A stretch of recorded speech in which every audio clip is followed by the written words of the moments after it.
Para nuestra sección de cine nos pondremos rebeldes, transgresores, ya saben. La Cineteca Nacional reestrena Naranja Mecánica de Stanley Kubrick. Hablaremos de películas censuradas y transgresoras con uno, ¿quién mejor? José Antonio Valdés Peña, crítico, bienvenido siempre aquí. José Antonio, ¿cómo te va? Buenas noches. Me gusta eso de las cintas transgresoras. Sí, vamos a ponernos intensos esta noche y bueno, ya que es fin de semana largo, Pepe, pues también vale la pena que nuestros amigos puedan ver algunas de estas películas y precisamente el pretexto es Naranja Mecánica. Naranja Mecánica regresa a la Cineteca Nacional. Hay que recordar que esta película se estrena apenas 5 días después de que se inaugura la Cineteca allá en 1974. Y bueno, para muchos jóvenes que ahora la pueden ver y disfrutar en pantalla grande, pues en aquel momento estábamos acostumbrados y todavía en los 80 y 90 a que las películas tardaban 3 o 4 años o algunas ni siquiera las podíamos ver en el cine. Entonces no había mercado de video, no había internet.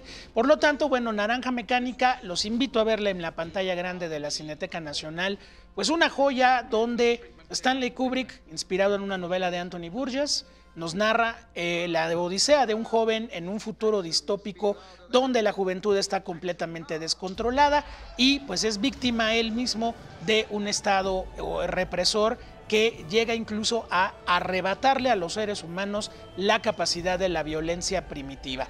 Gran película del maestro Kubrick que pues bueno provocó muchísimos problemas en su momento de exhibición, sobre todo porque se decía que era una apología de la violencia, cosa que de ninguna manera Kubrick pretendía, pero bueno, Naranja Mecánica la pueden ver en este momento en Cineteca Nacional. Y tiene algunas otras películas hermanas que también sufrieron en México pues una censura importante. Vámonos con El último tango en París de Bernardo Bertolucci, pues filmada y estrenada en el 72 en Europa y en Estados Unidos. En México se exhibirá hasta el año 76 también en la Cineteca Nacional.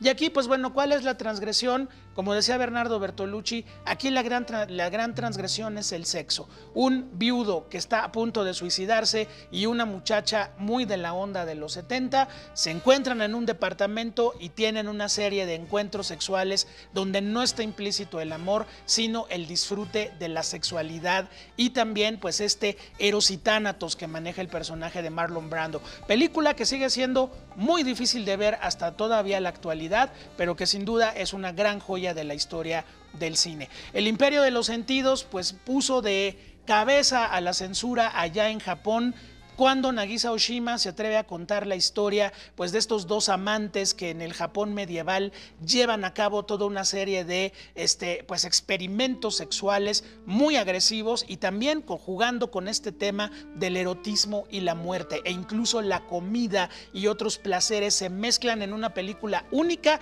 que también pues aquí se estrenó hasta la década de los 80 por vía del maestro Gustavo Alatriste, que la trajo en una copia piratísima a sus cines allá de la zona rosa, y ahí duró más de un año en cartelera El Imperio de los Sentidos de Nagisa Oshima, cuyo director fue también en algún momento juzgado por obscenidad en su país.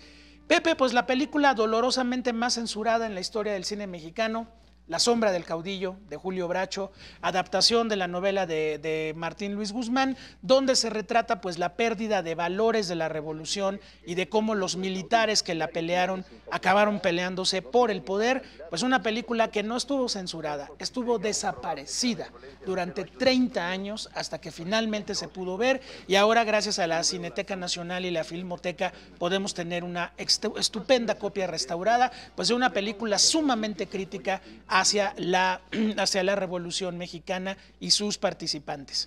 La última tentación de Cristo, pues otro caso importantísimo de censura, aquí en este caso la censura religiosa, es una adaptación de una escandalosa novela de Nikos Kazantzakis que Martin Scorsese nos narra con un Cristo humano, con un Cristo que duda, con un Cristo que en un momento renuncia a ser el Mesías. La distribuidora simplemente no se tomó la molestia, Pepe, no la exhibió en México hasta el 2004, la película es del 88, hasta el 2004 cuando la pudimos ver en el contexto de La Pasión de Cristo de Mel Gibson. Y finalmente, pues El Crimen del Padre Amaro, que es hasta el momento la última película mexicana que se habló mucho que se iba a censurar, que se iba a prohibir, una adaptación del maestro Vicente Leñero para una película de Carlos Carrera, que adapta una novela del siglo XIX de José María Eca de Queirós sobre un sacerdote profundamente corrupto. Entonces, pues trayéndola al México de los 2000, Vicente Leñero hace un gran trabajo de adaptación y bueno, pues no hubo censura oficial. Aquí sobre todo, pues el escándalo que armó entonces el arzobispado mexicano le cayó de perlas a la película. La promovió en grande. La publicidad gratuita más importante de los últimos años. Y bueno, pues ahí está esta lista que ustedes pueden ver en plataformas libres, plataformas de paga. Búsquenlas, es un buen fin de semana largo con buen pretexto para pues ver por qué estas películas siguen siendo joyas de la transgresión religiosa, sexual, moral, militar, etcétera, etcétera. Una pregunta, Dígame, Pepe. Apollo Creed, el personaje... Carl Weathers, claro. Sí, claro. Él fue primero fue el antagonista de Rocky. Exactamente. En la primera película, en la segunda, luego se vuelve ya su compañero, Ajá. luego tendrá un final trágico por ahí en la saga. Y pues bueno, Apollo Creed ahora tiene su propia saga, que es las películas que hemos visto recientemente, donde Sylvester Stallone ahora es el entrenador del hijo de Apollo Creed. Y bueno, también mencionar que pues antes de su muerte, pues Carl Weathers se fue muy contento porque pues se fue con el Mandalorian en el universo de Star Wars, alcanzó a entrar ahí con un personaje y pues también llegó a nuevas generaciones, Pepe. Muchas gracias, Gracias siempre a ti. es un placer contar contigo. Gracias, Pepe. Buenas noches, gracias. José Antonio Valdés Peña.